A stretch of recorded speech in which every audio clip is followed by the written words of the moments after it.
ಮದುವೆ ಅನ್ನೋದು ಬಿಸ್ನೆಸ್ ಆಗೋಯಿತು ಅಂದರೆ ಮನಸ್ಸಿಗೆ ನೆಮ್ಮದಿ ಇರೋದಿಲ್ಲ. ನಿನ್ನ ಆಯ್ಕೆ ಗುಣಾಕಾರ ಲೆಕ್ಕಾಕಾರ ಹಾಕ್ಕೊಂಡಿದ್ರೆ ನಿನ್ನ ಆಯ್ಕೆಯಲ್ಲಿ ತೃಪ್ತಿ ಇರೋದೇ ಇಲ್ಲ. ಯಾವತ್ತೂ ಕೂಡ ವ್ಯಕ್ತಿತ್ವವನ್ನು ನೋಡಬೇಕು. ವ್ಯಕ್ತಿತ್ವವನ್ನು ನೋಡಿ ನೀನು ಮದುವೆ ಮಾಡಿಕೊಂಡೆ ಅಂದರೆ ಜೀವನದಲ್ಲಿ ನೀವು ಚೆನ್ನಾಗಿರ್ತೀರಿ, ಸುಖವಾಗಿರ್ತೀರಿ.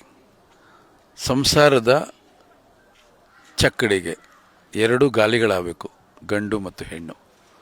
ಒಂಟಿ ಗಾಲಿಯಲ್ಲಿ ಚಕ್ಕಡಿ ಹೋಗೋದೇ ಇಲ್ಲ. ಈ ಥರದ್ದೆಲ್ಲ ಲೆಕ್ಕಾಚಾರ ಹಾಕೊಂಬಂದರೆ ಜೀವನ ಪೂರ್ತಿ ಕನ್ಫ್ಯೂಷನ್ಲೇ ಇರ್ತೀರ. ಇವನು ಬೇಡ, ಇವನು ಸರಿ ಇಲ್ಲ, ಡಿವೋರ್ಸ್ ಕೊಟ್ಬಿಡೋಣ, ಇನ್ನೊಬ್ಬನ ಹತ್ರ ಹೋಗೋಣ, ಅವನೇನೋ ತುಂಬ ಹಂಗಿದೆ ನಂಗಿದೆ, ಓಕೆ ರೈಟ್, ಒಂದು ಒಳ್ಳೆ ಕಾರು, ಅದು ಇದು ಬಂಗ್ಲೆ, ಓಕೆ. ಆಮೇಲೆ ಅವನೇನೋ ತಪ್ಪು ಮಾಡಿದ್ದಾನೆ, ಕಾರು ಬಂಗ್ಲೆ ಎಲ್ಲ ಹೊರಟೋಗುತ್ತೆ. ಹಂಗಾರೆ ಬಿಟ್ಬಿಡೋದು, ಇನ್ನೊಬ್ಬರಿಂದ ಹೋಗೋದು. ಇದು ಇದು ಬದುಕಾಗೋದಿಲ್ಲ. ಬದುಕಬೇಕು.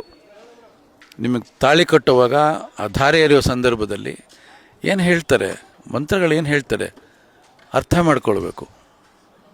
ಧರ್ಮೇಚ ಅರ್ಥೇಚ ಕಾಮೇಶ ಮೋಕ್ಷೇಚ, ಎಲ್ಲದರಲ್ಲೂ ನಾನು ಸಮಪಾಲಾಗಿರ್ತೀನಿ, ಸರಿಸಮನಾಗಿರ್ತೀನಿ ಅಂದಾಗ ಅವನನ್ನು ಬಯಸಿ ಬರಬೇಕೇ ಹೊರತು ಅವನ ಆಸ್ತಿನ ಬಯಸಿ ಬರಬಾರ್ದು. ಆಸ್ತಿ ಯಾವತ್ತೂ ಶಾಶ್ವತ ಅಲ್ವೇ ಅಲ್ಲ. ಒಂದೇ ಓವರ್ ನೈಟಲ್ಲಿ ಹೊರಟೋಗುತ್ತೆ. ಆಸ್ತಿಗೋಸ್ಕರ ಬಂದವಳು ನೀನು ಹೋಗ್ತಾನೆ ಇರಬೇಕು, ಎಲ್ಲೆಲ್ಲಿ ಆಸ್ತಿ ಇದೆ ಆ ಥರ. ನಿನಗೆ ಎಂಡೇ ಇರೋದಿಲ್ಲ. ತಪ್ಪು ನಿರ್ಧಾರ ಅವೆಲ್ಲ.